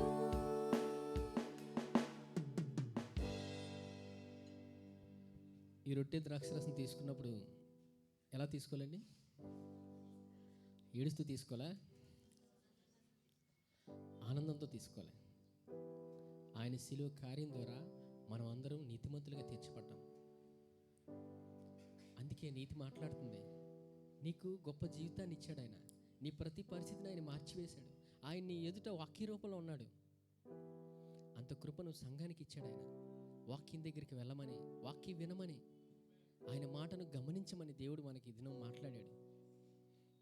అందుకే ఆయన సిలువలోని ప్రతి శిక్షను భరించాడు. ఆయన శరీరం నలిగిపోయింది. ఆయన శరీరం దున్నబడింది. ఆయన శరీరంలో మనుషులందరి బాధను ఆయన భరించాడు, శిక్షను భరించాడు. ఎందుకంటే మనం ఆనందంగా ఉండాలని, మనం ఆరోగ్యాన్ని అనుభవించాలని ఆయన శరీరంలో ప్రతి మానవుని యొక్క శిక్షను ఆయన భరించాడు. ఈ సమయంలో ఆయన పొందిన దెబ్బల వల్ల నాకు స్వస్థత కలిగినని నమ్మి ఈ రొట్టెని తీసుకోండి.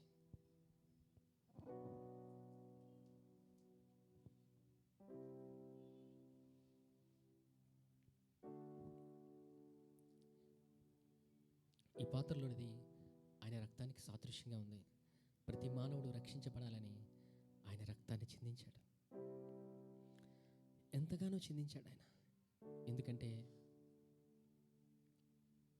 మనం ఎంత ఆలోచించినా యేసయ్య నన్ను ఇంత ప్రేమించావా అనే మాట వస్తుంది హృదయంలో నుంచి. మాటల్లో వివరించలేనిది ఆయన శిలువ కార్యం. ఏ మనిషి వివరించలేడు.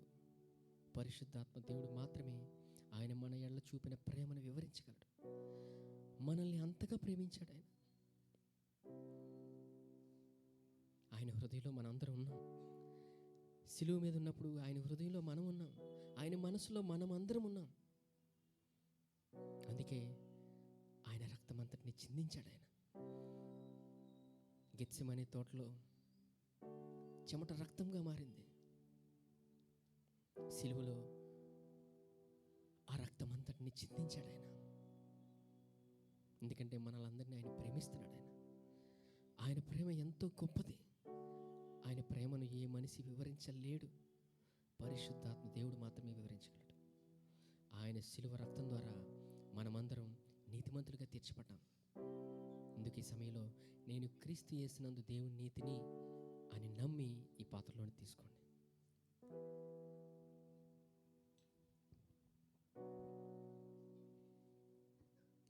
పరిశుద్ధుడైన తండ్రి, మీకు వందనాలయ్యా. దేవా, మీ బిడ్డలందరితో మీరు మాట్లాడిన విధానం బట్టి వందనాలు. మా అందరితో మాట్లాడిన విధానం బట్టి వందనాలు. అవునయ్యా, మీ గొప్ప కృపను మా ఎడల ప్రతిక్షణ మీరు చూపుతున్న విధానం బట్టి వందనాలయ్యా. అవునయ్యా, పేతురు గమనించాడయ్యా. మీరు చనిపోయిన చిన్నదాన్ని లేవనెత్తినప్పుడు పేతురు గమనించాడయ్యా. గమనించిన పేతురు ఒక సందర్భంలో తబిత అనే స్త్రీని లేవనెత్తాడు. నాయన, ఇంత కృపనిచ్చావయ్యా. ప్రతి మానవునికి ఇంత సామర్థ్యాన్ని ఇచ్చావయ్యా. మీ కృపను గురించి వింటున్నప్పుడు ఆ సామర్థ్యం అంతా బయటికి వస్తుందయ్యా. ఇంత కృపను మా అందరికి ఇచ్చిన విధానం బట్టి వందనాలు. అలాగే దావీదు వద్దకు 400 మంది వచ్చారు నాయన. అందరూ అప్పుల్లో ఉన్నారు నాయన, ఇబ్బందుల్లో ఉన్నారు, సమాధానం లేదు నాయన, వారి జీవితాలు నలిగిపోయినాయన. అలాంటి పరిస్థితిలో ఉన్న మనుషుల్ని దావీదు వద్దకు తీసుకొచ్చారు నాయన. మీరు దావీదుని వాడుకొని వారి జీవితంలో గొప్ప మేలుని మీరు చేశారు నాయన. ఏ సామర్థ్యము లేని మనిషికి మీరు సామర్థ్యాన్ని ఇచ్చి లేవనెత్తారయ్యా. సింహాన్ని చూసే భయపడే మనిషి సింహాన్ని చీల్చివేశాడు నాయన. ఈ దినం పరిస్థితిని చూసి భయపడుతున్న ప్రతి మనిషిని దేవుడు వాడుకొని ఆ పరిస్థితి మీదుగా దేవుడు నడిపించబోతున్నాడు. దేవుడు అంత సామర్థ్యాన్ని ఈ కృపావాక్యులు దినం ఆయన విడుదల చేశాడు. ఆయన ప్రతి మనిషి మీదకి ఆయన విడుదల చేశాడు సంఘంలో. ఈ దినం దేవుడి మాట ద్వారా దేవుడు మనల్ని దీవించాడు. ఆయన అనేక మంది దినం నుంచి వెతుక్కొని వస్తారు. పరిస్థితులు బాగలేని వాళ్ళు, అప్పుల సమస్యలో ఉన్నవారు సంఘానికి వెతుక్కొని వస్తారు. ఎందుకంటే ఆయన గొప్ప కృపావాక్యం యొద్దకు ప్రతి మానవుడు, ఇబ్బందిలో ఉన్న ప్రతి మానవుడు వచ్చి తీరుతాడు. ఎందుకంటే విడుదల ఆయన దగ్గర మాత్రమే దొరుకుతుంది. అందుకే 400 మందిని దావీదు యొద్దకు దేవుడు తీసుకొచ్చాడు. వారికి విడుదల ఆయన కృపావాక్యం దగ్గర దొరికింది. ఇంత గొప్ప కృపను మనందరికీ ఆయన ఇచ్చాడు. ఆయన ఎటువంటి పరిస్థితిలో ఉన్నా ఆయనే నడిపించేవాడు, ఆయనే ముందుకు తీసుకెళ్ళేవాడు. దేవా, ఈ సమయంలో బిడ్డలందరినీ జ్ఞాపకం చేస్తున్నాను నాయన. దేవా, వారి ప్రతి పరిస్థితి మీకు తెలుసు నాయన. విడిపించేవారు మీరు నాయన, లేవనెత్తేవారు మీరు నాయన. ఎవరైనా మానసికంగా ఇబ్బంది పడితే వారిని లేవనెత్తండి నాయన. వారిని ఆదరించేవారు మీరు నాయన. అనారోగ్య స్థితిలో ఉంటే వారిని క్షణమే ముట్టి మీరు స్వస్థపరచమని వేడుకుంటున్నాను నాయన. మీరు ముట్టినందుకు వందనాలు, మీరు స్వస్థపరిచినందుకు వందనాలు నాయన. దేవా, మీ బిడ్డలు ఉద్యోగరీత్యా, వ్యాపారరీత్యా మీ కృపను, మీ జ్ఞానాన్ని దయచేయండి అయ్యా. మీ కృపను, జ్ఞానాన్ని సమృద్ధిగా దయచేయండి నాయన. ఎందుకంటే సమృద్ధి జీవాన్ని ఇచ్చేవారు మీరు నాయన. నేను గొర్రెలకు సమృద్ధి జీవాన్ని ఇవ్వడానికి వచ్చానని మీరు చెప్పారు నాయన. ఈ దినం ఇక్కడున్న ప్రతి మనిషికి మీరు సమృద్ధి జీవాన్ని ఇచ్చిన విధానం బట్టి వందనాలు. అంత గొప్ప కృపలోకి మమ్మల్ని అందరినీ నడిపించిన విధానం బట్టి వందనాలు నాయన. దేవా, మీరే వాక్యం ద్వారా మాతో మాట్లాడి ప్రతిదినం నడిపించబోతున్న విధానం బట్టి వందనాలు నాయన. దేవా, ఎల్లప్పుడూ మీ మాట వింటూ ముందుకెళ్ళే గొప్ప కృపలోకి నడిపించమని, అలాగా వినగలిగే హృదయాన్ని మాకు దయచేయమని, మీరే మమ్మల్ని నడిపించి మీరే మహిమ ఘనత పొందుకోమని నజరేయుడైన యేసుక్రీస్తు నామములో అడిగి వేడుకుంటున్నాం తండ్రి. ఆమేన్. యెహోవా నిన్ను ఆశీర్వదించి నిన్ను కాపాడును గాక. యెహోవా తన సన్నిధి కాంతి ప్రకాశింపచేసి నిన్ను కరుణించును గాక. యెహోవా తన సన్నిధి కాంతి ఉదయింపజేసి నీకు సమాధానము కలుగజేయును గాక. ఆమేన్.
Should